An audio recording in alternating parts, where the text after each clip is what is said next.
អូនសកាស្តូបេរីស្រុកបារាំងណាចាអូយសบายអត់មានអារម្មណ៍យ៉ាងណាបងបងថ្មីឆ្ងាញ់បងឯងញ៉ាំតាមចិត្ត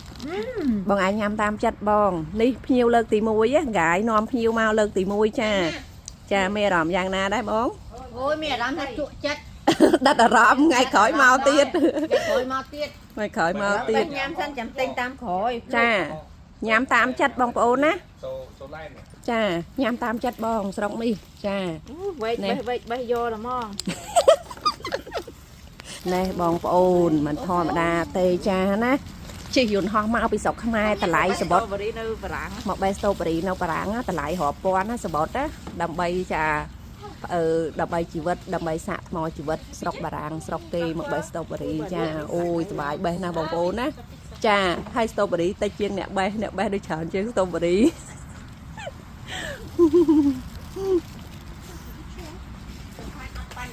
នេះល្អតាបងតែនេះដូចចង់ស្ទើរមក